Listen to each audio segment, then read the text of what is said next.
about to get separated or about to go to mediation or trying to figure out what your property settlement should be, and at the same time trying to figure out where you're going to live, whether you should keep the house, sell the house, rent the house, buy your ex-partner out of the house, or consider things like rent vesting. Well, today's episode will be perfect for you because today we have Pedro Marin Ramirez from Marin Wealth. Welcome, Pedro. Hi, everyone. Great to be here again. I'm so excited.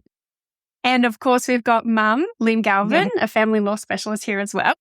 Hello, Laura. Hello, Pedro. Hello, everyone. So today we are really going to be exploring making your property decisions aligned with financial stuff as well as property considerations that you may not have thought about yet. And a lot of people don't have the opportunity to speak to a financial planner and they don't have an opportunity to speak to a lawyer before making some of these decisions. Now, whilst we expect that every single one of you will see a financial planner and see a family lawyer, this is an education discussion about possible risks and potential outcomes of decisions that people may make when exploring what are you going to do with the property? Are you going to keep it or sell it or move on? So let's get to the jingle and then we'll get started. Hello, I'm Laura Furiosi, divorced mother of 3, and I'm here with my mother, Lynette Galvin, with 35 years experience in family law. You're listening to the Divorce Course podcast. Through our candid discussions, we hope to help you through your divorce or de facto separation. We will be answering the most commonly asked questions and covering the stages and steps that you will face on your way to freedom. So thank you, Pedro, for coming along. We really appreciate it. I hope that everyone who's listening to this knows that I'm number one fan. And both ways, the number one fan and the number one fan of all. Yes. That's brilliant. That's a lot of fanning. And you have actually been with the Divorce Course podcast since quite early on. We've done a couple of episodes with you back in 2020. You've been around and you've been helping a lot of our listeners, and we've had you on webinars, we've had you in Q&As, and we're really grateful that we've got you today because we know that you're busy with your clients. So thank you, Pedro. My pleasure. I'm just going to repeat, number one fan. Now, was there any disclaimer you wanted to say before we got started, Pedro? Yeah, absolutely. Anyone who is listening to this, I don't know who you are. I don't know your personal circumstances. I don't know nothing about you. So please treat these as just general information only. This is not personal advice by any means. And if you indeed require financial advice or financial guidance, please see someone that you trust and you can find. Unfortunately, that, like Laura mentioned, there's not many of us in society at the moment, but definitely try to reach out to anyone who can guide you if your situation is extremely complex or if you generally don't know what to do. So let's get into it. So let's imagine one of our listeners today, she's trying to figure out whether to keep the house. And let's be fair, a lot of people listening want to keep the house because it's where you've lived, it's where your kids probably are living. It's just the easiest option mentally to stay in the house. So Pedro, and then Mum, we're going to get to you in a minute. What are some considerations you would say for people to consider if you were meeting someone about keeping the family home when it comes to their property settlement? I think the first, unfortunately, we are financial planners, but we also are, I would call us PT of sentiment. In this case, we usually deal with greed and fear. Generally, those are the two sentiments we tend to manage for clients. In this particular case, the sentiment we generally have to think of is, are you biased towards your home? Because you have your memories, you have your views, you have your location, your customs, and there's quite a lot of bias from you to think this is the place I need. Us, we're non-biased. We just see the numbers, we see what is in your best interest and have absolutely no interest whatsoever whether you live there or whether you live in a certain area. So the first thing is try it as much as you can. It's very difficult. Usually a third party does it for you. Remove your personal bias towards the asset. Second of all would be the actual sustainability of the asset. Can you fund that in the future? Because mostly when there are two, and that's what the bank will see, your two incomes, that's how much you borrow based on two incomes and your serviceability and how much can you sustain if there's a market or an increase in interest rates. The banks does all those. They do all that criteria for you. But when not just one, which is what probably obviously you're considering, That's a different game. That's a different calculation. Those are different things. So how much can you borrow will be the first. I will second this instant. How much can I borrow? Can I actually survive on that? Because there are different banks that lend you differently. You will be surprised on how much some banks can lend you versus others. It's based on the risk acceptance, based on where you live, the market considerations, and there's a million other aspects that banks take before they lend to you. So some obviously will lend you more, and most people go, okay, I'll take the more, please, but not really consider the reality of borrowing your max. You could be financially strained. Obviously your lifestyle can change. There could not be room for emergencies. So there's quite a few things that you have to foresee. But for us, as part of the planning, is can you have a buffer for emergencies? What happens if there's an emergency? How much do you have left after the settlement? So there's quite a few things before even considering accepting the house. Serviceability is number one. How much can you borrow is number two. Remove your personal bias towards the house and see if indeed this is your best shot at having a great life. I think I was going to mention this in our website and not just our website, it could be any website really. There's plenty of free stuff that will give you a number of what I've just mentioned. So if you go to marinwealth.com today and basically go to calculators, you can actually have a crack at see how much can I borrow? And then from there, you can go, how much will that cost me? So you can, it's very general, obviously, but it gives you an indication, will that home be for me? Can I sustain that? Brilliant. So the calculators you can definitely go check out on Pedro on marinwealth.com. We'll put the links in the show notes. That is a lot of things to consider there. And it's running the numbers. Mum, is it likely for a court to give one person the house and all the other assets to the other person? Does that happen often? It used to happen all the time before we could divide superannuation, but it still happens from time to time. Particularly, it depends how bonded a person is to their super or how bonded they are to the house.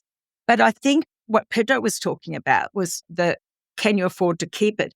I will always talk it in a different way, because I think a lot of women in particular have other motives as well for keeping the house. The number of times you hear, oh, my daughter's in year 11 or my son's just starting high school. So they really want to try and not upset the world more than they should.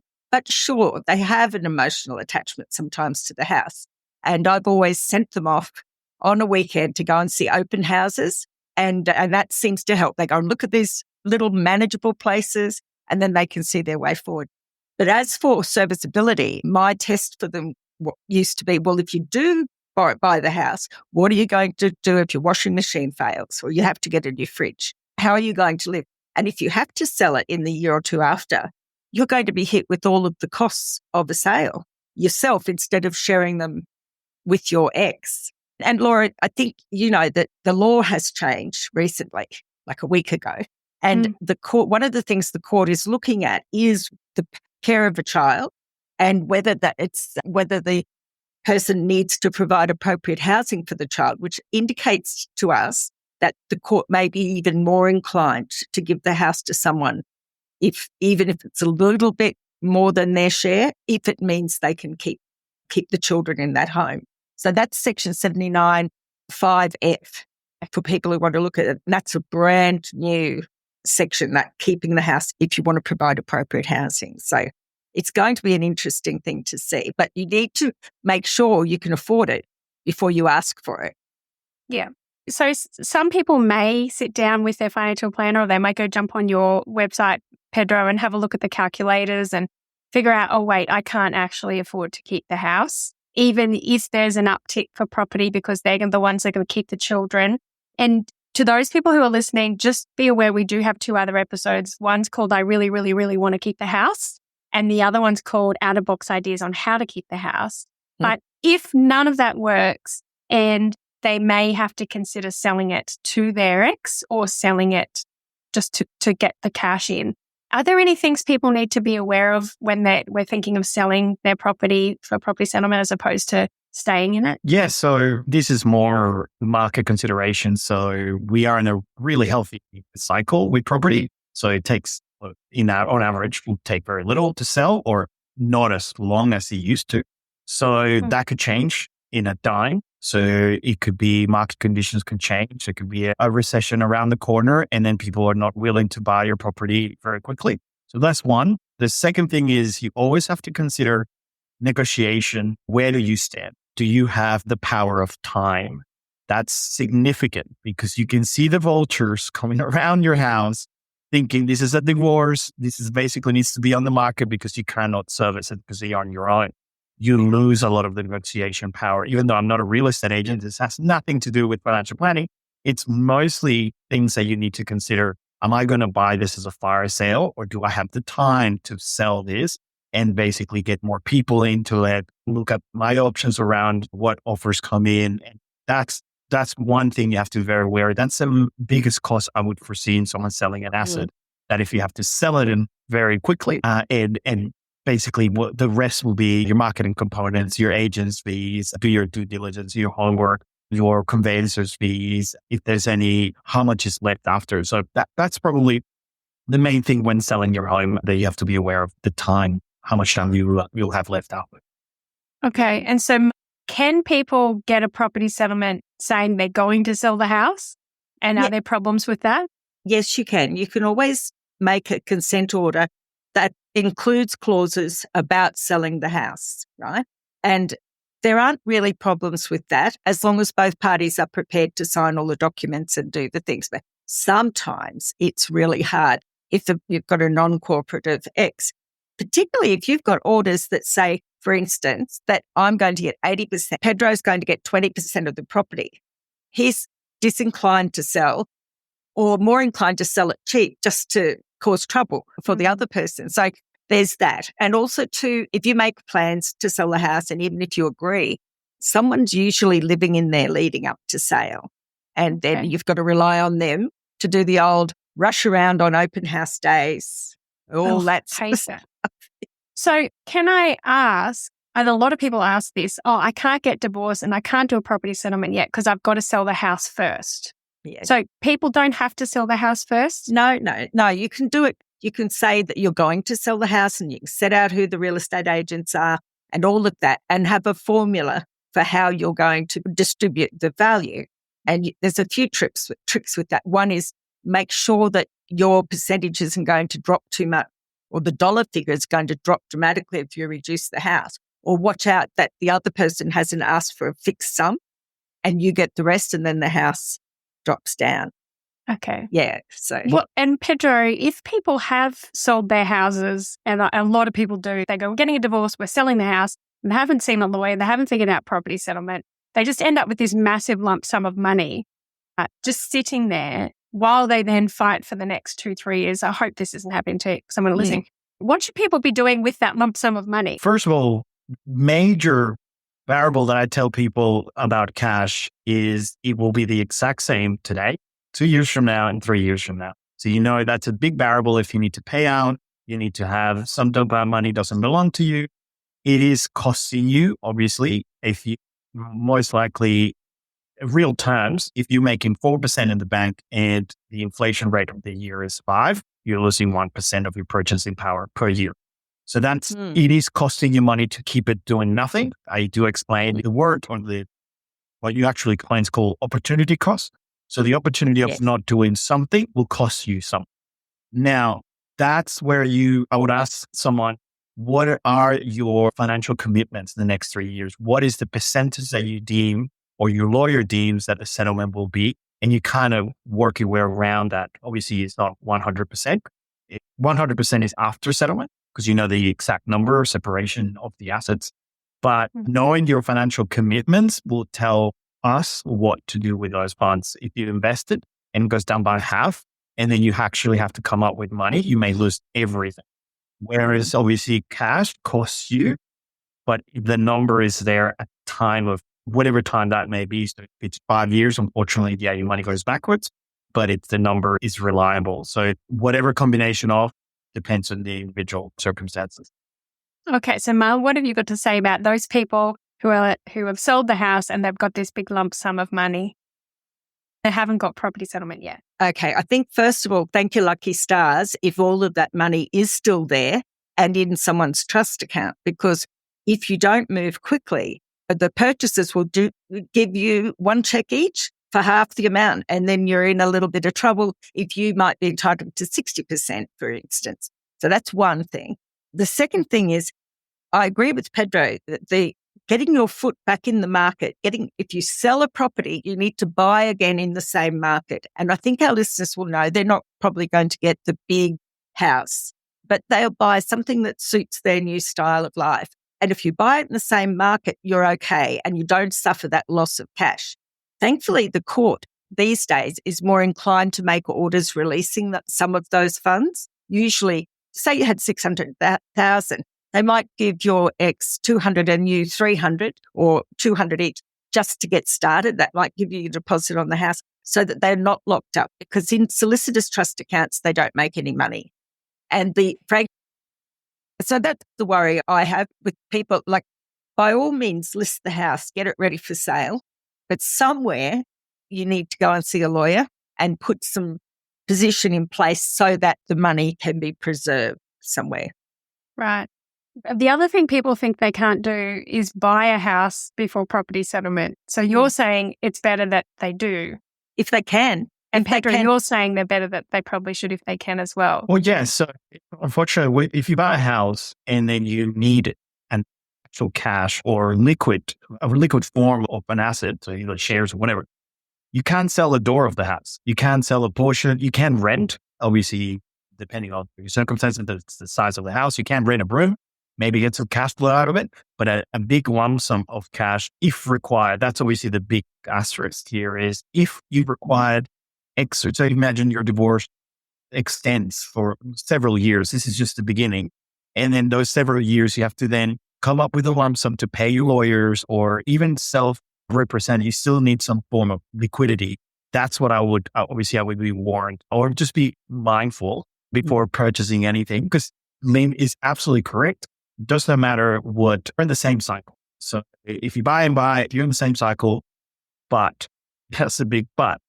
Yeah. If this drags and if it becomes expensive, imagine you then have to sell that property because you cannot afford it. And then it's a different cycle. It's, you'll get less or whatever that may be, or you have to sell it in a rush. Like I mentioned before, your time is your most precious asset when negotiating or selling an asset. Yep, I absolutely agree. And I think too that if you buy a place and then you end up having to sell it, you're also up for the agent's fees. There's all by yourself.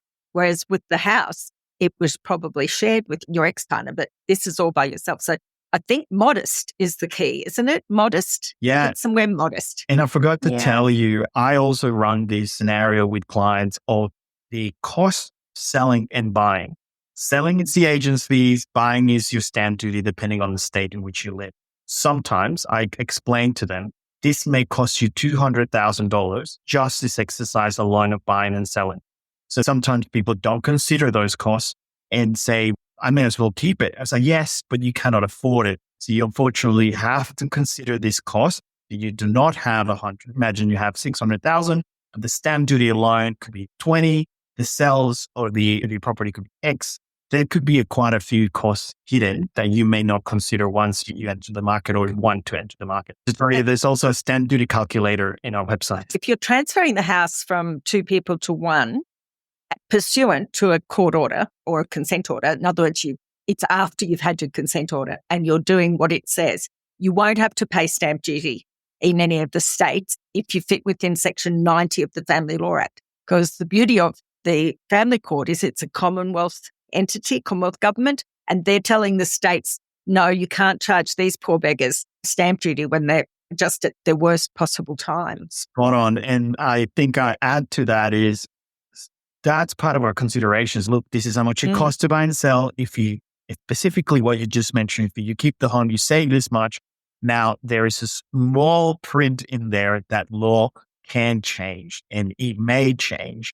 Then imagine it's 10 years down the track and we have land tax.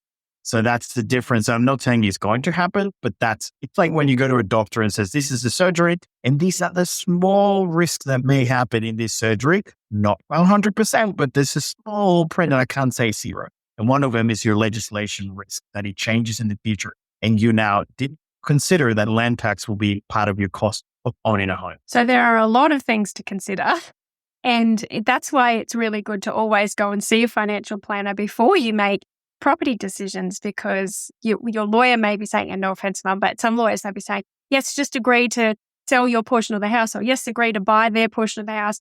But if you haven't sat down and done the numbers, looked at your budget, looked at all the risks, look at all these other things that Pedro's been mentioning as well, really going in blind, and you may end up having to sell it 2 weeks after your property settlement and then incurring extra costs because you don't have the Commonwealth government giving you that extra little kick. So the other option then is for people to rent. And I know that we are in a housing crisis around Australia. So people can rent. And I have heard that a lot of people are choosing that option these days. A lot of our listeners are just selling their share, they're getting the money and they're renting. So Pedro, can you just talk through some things that you might explore with a client who walked in, who was getting a property settlement and their plan was to get a money chunk from their ex and then just rent? Yeah, one of the words you or any of the listeners might see very common in social media is called rentvesting. So what that means actually is that you rent where you want to live and you buy an investment property at the size that will help your cash flow. So when you rent a property, the bank sees it's different because they include the income that the property will be making, and therefore your serviceability increases. So it's a much easier example of bricks. This happens quite a bit now where we've got clients who have $2.5, $3 million debt that service it costs maybe $25,000 a month, whereas they can live in the same house for less than half, maybe a third or a fourth of that price. And what they do, they free up capital to then invest in other areas, still receiving an income, someone paying your loan, but you live in the area that you want at a discounted price. And the cost of maintaining the property is not on you, it's on the landlord. So those are things that it's not for everyone. And obviously, Australia is a very property-driven society. Yeah, we are. Yes, obviously, I am mindful of that. I'm very cultural aware.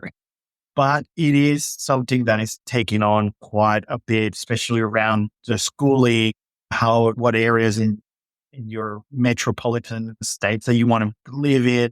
So it is a very popular strategy, not saying for everyone, but that's some of the options. The risk of doing that, there's plenty of risks. I feel like a doctor every time explaining the surgery and the risk about it. The big risk is, again, another cycle. People forget that 6-7 years ago, there were no tenants.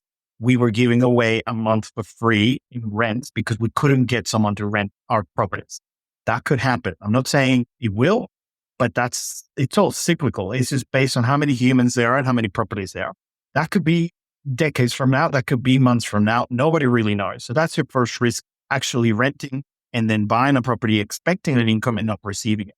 The second risk is your property where you rent, the landlord either moving in, selling it, so your movement, and specifically what you said in this particular case where we are not struggling, but it's not as simple to rent everywhere. That's the risk that you rely on making sure that where you're going to live and rent is forever or for a big chunk of time or whatever you deem.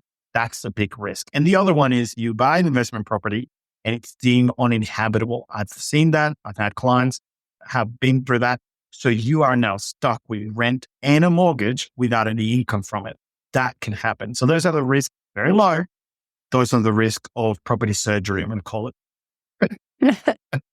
So, Mum, is there, as Pedro mentioned, some people, and we hear this a lot, there's listeners whose kids go to a really fancy private school and they're getting property settlement. They know they've got to sell the house. They've got to move somewhere else, but they kind of need to stay near the school. And I don't know, say the fancy ones in Melbourne, they've got to try and find somewhere close enough so the kids can keep going to school. Do the courts consider this at all, or can you move to a cheaper suburb? I think the courts will consider everything for the best interests of the children and for property division, particularly that providing a house for the kids. But what I'd like to say to people listening today, before you factor that in as something that you really have to have, a house in that area, check with the school if they will relax those catchment rules because your kids are already there. And I've seen that happen over time with a number of people. they think they have to stay in the house, but when they finally go and talk to the school, they go, oh, no, that's fine. Oh, okay. All right. So check that's first. good. Yeah. But what about those people who can't rent vest? They're really strapped. They just have to rent. There is no rent vesting. They're just renting. Are there any risks about just renting, Pedro, that you can think of? Yeah, obviously the main risk is not having the property where you want to live forever. So you're relying on a third party for your housing. I've seen that happening where the landlord wishes to then live where you live and they give you 3 months notice or they won't renew your lease. So that's a big risk that we're talking, especially going through the trouble of wars. You wanted some sort of stability. That's a major risk I see. So do your due diligence very thorough. So if you can ask the real estate agent who owns the home, where do they live? Do they have any other properties? That may lower your chances of that happening. Because, for example, if it's an investment property for another, imagine someone overseas that would never come back here. That obviously is a big plus because you go, you know what? That's actually pretty good. And the chances of that person living here are very slim because they need a visa, etc. So that's one. The other, when you rent, the big thing you have to, it's a must. You need a cash reserve, I guess an emergency fund, at least 3 to 6 months, especially when you do settlements. The first thing you can say, let me just change a car. Let me pay for this. Let me pay for that. And you look around, there's nothing left. That's a big no-no. Obviously, always have your rely on at least 3 to 6 months. Imagine you going through a divorce and you lose your job and then now you're renting. That's a big, obviously, think about it when you're getting settlements. Just think about your reserve.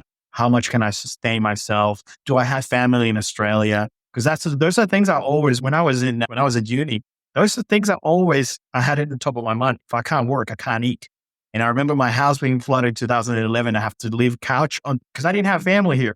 And back then, there was just no governmental assistance for international students. So those are things that really you need to have a plan or an emergency, and what are your options? There's plenty of help out there. There's absolutely a huge amount of entities that can provide assistance, but you're better off doing your own plan if you can. It's heartbreaking for lawyers if we're working very hard to get our client everything we can for them so that they can be set up. And then to have happened has happened to me once, to find a female actually spent her entire amount on a Peter Brock Holden car. Oh, dear. I lost sleep over this client. This was when I was quite young. And I'm thinking, what? So, yeah, if you've been in a financially controlled situation, you may think, oh, finally, now I can get that, whatever it is. But yes, I think, Pedro, you're right. They need to be a little bit cautious, a bit thoughtful, and see how things pan out. And I want to say this, the court is no longer as fussy about the property in which the children live. Like you'll fill in a form and they say, how are the children's housing? And you normally say something like, they share a room or they have a room each and they've got all modern conveniences. We used to say they've got phone, refrigeration, all that. Everyone has those nowadays. So if you end up, as several of my clients did in the past, living on a granny flat on your parents' property or in a shouse, they call them here, a shed house. And when you hear that word, you think, oh, hang on, but I've seen photos and it's an option and it's a sensible option for people on their own with kids to not a tent, but something modest. Yeah, we recommend everyone probably after settlement, before settlement, whenever you can, is to read a book. The one I always recommend is the Barefoot Investor. It really helps with budgeting, with how to structure your finances. Every time we see a client come in, I know exactly who have read that book and who hasn't because of the way they structure their finances. So it's a really great book to start. Very few financial planners will deal in depth with your, I guess, budgeting and your how to structure your finances and all that. We deal with more complex scenarios, but obviously every case is different. But if you you can do your own, like generally you can just read. Definitely, I would encourage you to read that book or any information out there on how to structure your finances. That plays beautifully into the question I was going to ask. It is, how can people who are renting or living in their parents' house or out the back get themselves back into that home ownership if that's what they really want? Because it does matter to Aussies. I think it really does matter to us. Because I think the one thing I wanted to know was I owned a house that the kids could live in. And if everything went to crap, we'd still be in a house. Like even if it's partly falling down, it's still a house and no one could take that from us. And I know that's what a lot of particularly mothers who've been through things that are horrible, that's all they care about, just a place that they can call their sanctuary. So whilst people might be listening today and they can't do that yet and they're renting, Pedro, so you really strongly recommend the Barefoot Investor to read and to follow. I agree. The first thing is either that book or any information that is free online. There's a lot of noise out there. So there's a lot of influencers. There's a lot of people explaining to you how to buy your first home and there's a lot of free information out there. The first thing I would challenge is make sure that the person who's giving the information has no vested interest in you doing something. So obviously, if I'm selling you an investment property that this is how you're going to get it, I have a vested interest in you doing so. So for example, a book has no vested interest in you doing anything. So that kind of helps with this sincerity of who's helping you to do what. So first is probably read a book or have some sort of structured finances. Then most likely get a financial planner to do a plan. Because what we do is we do financial modeling into your assets, your income, your expenses, and project your money into the future and tell you honestly to your face, you cannot buy a home in this lifetime, or yes, you can. This is the time, and just be very abrupt how to tell you, because sometimes it is impossible. Sometimes we say there's too much risk involved. You will be better off by renting your entire life and saving the money here and here, depending on your age. Sometimes we have great news at age X. I've done this so many times that people will say, I've never thought I would be able to buy a home. And I think it was last month, we got someone in the 60s buy their first home. And it was a really great strategy. We did a combination of a broker and ourselves and her. She has a very well-structured finances, and we took her from, I think we started with her 2-3 years ago. And we said, in 3 years, this is when, and this is how, and this is the amount you have a property for yourself. And it's a great story. We love, beyond the monetary reward we get, is those moments where they said, you have changed my life. And I'm like, I can die happy now. It's fantastic. I do this job because I genuinely love those interactions with the faces that you can see someone so lost. And when you tell them you can now buy a home, it is the best reward we can get. That's huge. And I think there's real value to anyone listening, no matter what kind of property settlement you're dealing with, no matter how big it is or how small it is. If you can find someone to sit down with you, and if you can't afford it, do it yourself, to plan out every possible scenario. What are your options? What has your lawyer said with the housing situation? What's it going to cost you? Look at each scenario, create that little graph that Pedro is talking about that shows by this age, this is how much you'll be spending, etc. Have a look at all the scenarios and really think about it before you just emotionally jump to the decision of keeping the house or emotionally jump to getting the hell out of there, because there's so many things you need to think about. So if you can see a financial planner or an accountant or anybody else who's got some sort of money brain, because I don't, who likes spreadsheets because I don't, that's where you need to go. And if you can have someone like Pedro show you a spreadsheet, this is what your life will look like if you buy the house. This is what your life's going to look like if you sell the house. This is what your life's going to look like if you rent. That's great. It takes the fear away of your future. It gives you something to save for.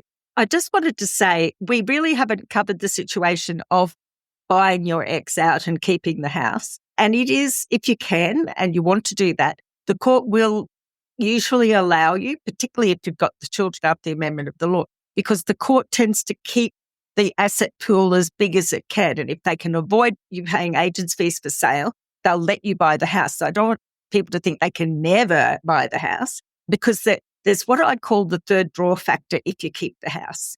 And that is, if you keep that house for yourself and you want to get, I don't know, a screwdriver, or you want to go and get your hose outside and nozzles and all the little things. Birthday candles. Birthday candles, yeah. And so every time you go shopping, you might be buying a grater, you might be buying just all the sorts of things you don't realise you've accumulated over the years. And it makes your cost of living higher every week for, I would say, 2 years. If you do lose furniture, though, in the kerfuffle, just remember it was second-hand only, and you could buy a second-hand one on Facebook. Sorry. I forgot to add the other risk of property surgery. It's you are relying on your income now. You don't have a backup. So if you are sick, injured, or unable to work and the income does not come to your household, and you have accepted a liability that most likely is for 30 years, That is a commitment that you told to the bank. I'm going to come up with this money every month for 30 years or whatever the remainder of your contract. You must ensure that you have some sort of product that protects your income, a lump sum, whatever that may be. That's what I guess financial planners look at risk like it was the Matrix. Like I feel like Neo dodging bullets. It's like, well, if you dodge a bullet because you went into an accident, imagine you signed the contract, but you signed the settlement a day after you had in a car crash. You cannot work after that. Those are risks, low as they may, are risks that you are accepting, but nowhere in that contract or in that settlement tells you that if you don't come up with the money, that the house will be removed. Because obviously in Australia, they're pretty flexible. They're pretty lenient. They give you the banks. The worst thing that the bank, or the last thing that bank wants is your home. I've seen that, but it's still a risk that you may have to sell the house because you cannot, by injury or an exterior force of your own, can basically sustain the house. Speaking of banks then, Pedro, just a couple of questions to round it off, because we have really kind of covered a lot of scenarios, but what do banks usually look for and consider when someone's trying to apply for a loan after separation? Are there things people need to be aware of? Yes. So number one, and again, I do not work for Equifax. I promise there are many other options out there to check your credit score. I just use Equifax, but check your credit score. That is basically the first thing a bank will do will be a check on your credit score. So if you have lower credit score, if your ex-partner has been dealing with you behind your back, and you know that you director in a company that went under, or that the person has applied for so much credit, both of your names, your credit score has dropped. That's number one. Make sure you have a very good credit score. Second, the bank will see is your income. How long have you been employed for? Usually, if you have an income for 6 months, then they'll take that. So that's comfortable. If you're working part-time, you have to be mindful how little is too little. So you might be earning a lot, but the hours may not match. And if you're casual, that's also a worry for banks. Where you work also implies their risk monitoring. So if you work for mining, that's a very cyclical industry. So those are things so if you're white collar, very little, an accountant or something it will bystand the waves of a market cycle, then they deem you less risky. So where you work, how much you work, your credit score, even where you live increases your credit score. I realized that when I moved the other day, my credit scores went up because it said, everyone around you always pay their bills. Like, sick. I'm like, I love living here. And that's generally reason how much credit you apply in a very short period. So those are the things that bank. Yeah. Does having children or paying child support affect your borrowing capacity? Yes. Having children, having a dependence on you, paying alimony, or that's in America, so paying child support, and your credit cards. If you have credit cards, even if you have them paid, it's around 4 times their capacity. That will reduce your borrowing. So if you have a credit card for $10,000, on average, the bank will say, well, you can't borrow. If you could borrow 100, you can only borrow 60 now. So those are things that having credit cards under your name, personal loans, that also will reduce your borrowing capacity. So, Mum, if people are going into mediation to negotiate and the ex may say, okay, you can keep the house, should they be going and finding out first if they can get a loan before they go to mediation? Like, is this the kind of stuff they should be doing before they even start negotiating? Well, in a perfect world, yes, but it's very hard when you're dealing with abstract things.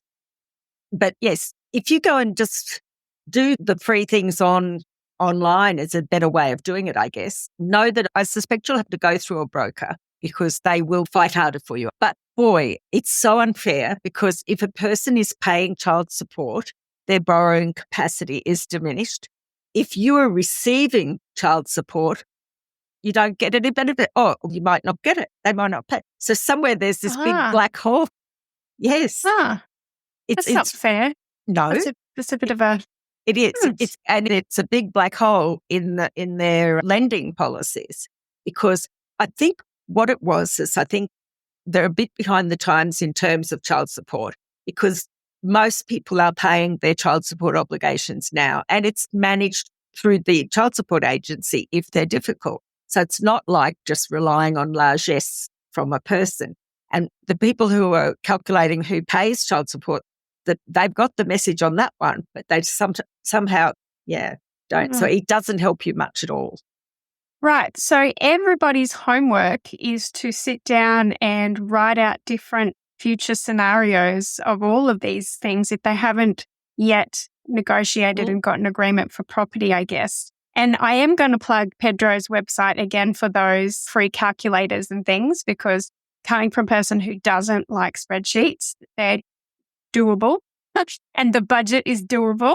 And I am going to say, I'm going to plug Pedro here. He did Dancing with the Stars, which is for women's legal services in Queensland, and he raised so much money for them. So I know he's coming from a good place. He cares. He really actually cares. And he's giving his time here today to help everybody because he cares about this issue and none of us want to hear any of you becoming homeless or getting stuck in a situation you can't handle properly because you didn't see something coming. This is why we do this. And I know that Pedro comes from that same place. This is why Pedro does it. So apparently a really good dancer. I've seen videos. So if anyone wants to have a look, it'll be on the Women's Legal website, Women's Legal Services, that offer free legal services to people who are in need as well. So again, Pedro, you're amazing. I'll put your website in the link for the free calculators everybody can use. Is there anything you wanted to share? Last words of wisdom, Pedro? First, don't look at my video dancing. That's one. It is in my blood. I do have to agree. It is in my blood. It's not that I'm better than anybody. No, I'm just another South American with music in my veins. No, but in all honesty, I was being brought up that the more you give, the more somehow you get back. It has been an absolutely motto of my whole life. And I genuinely put those calculators there, not for our own doing or for wanting to any businesses, because I wish all of those calculators were in the one spot. Every time I talk to clients, I went to different websites to pick different calculators, and it was really hard for me to keep track. And that's why we put them all in the one place. Just genuine, free. You don't need to sign up to anything. Just go in there, have a look, and use as many as you want. They are there for anybody to use. So I feel that if I was in a situation when I have to separate from my partner, I would make informed decisions. And the word informed comes from knowledge. I would grab as much knowledge as I can, especially that's a lot of free stuff out there, to inform myself in which decision should I be making. Then if it's way outside my scope, is way outside my understanding, then try to involve a third party that is a specialist in the area. So I think that's my only thing that I want the listeners to do is make an informed decision, inform yourself, educate yourself. And if it's way outside your scope, go and reach to someone who can help you. And Mum, what are we embroidering on a cushion today for anyone who's listening to this one? I think it's better to come to terms with selling your home during the settlement or as part of the property settlement than to realize it when you're under economic stress and have to bear the costs yourself. Okay. So be careful. That's going to have to be one of those long cushions. It might be a banner. Yeah. A banner. But yeah, I think that's right. And if you are still wanting to explore more about this, we've got an episode on selling your house and what to consider with the divorce personality types. We've got an episode on keeping the house and also out of the box ideas to keep the house. And if you'd like to listen to any of the Pedro episodes we've done in the past, there's the financial abuse one and superannuation ones and weapons of tax destruction one. We will put all of that in the show notes as well. And if you've got any benefit out of our YouTube, would you please and maybe subscribe, because that's the way you can get us to helping other people who may not know we're doing this for all of you. So pay it forward. Awesome. All right. Thank you so much, Pedro. You're always welcome. We might have you on one of our member Q&As soon. Yes. So any of our listeners who are members can ask you some questions. And thank you, Mark, for your time again. And we will see you all back here next week. Thank you, Laura. Bye-bye, Pedro. Bye, everyone. Bye. Thank you. If you found this podcast helpful, we'd love it if you could rate, review, and subscribe. By doing so, you are spreading the word to help someone else just like you. Lynn would like to remind you that this podcast is general advice only, and you should always get legal advice in relation to your particular situation. And remember that the Australian laws may have changed since recording,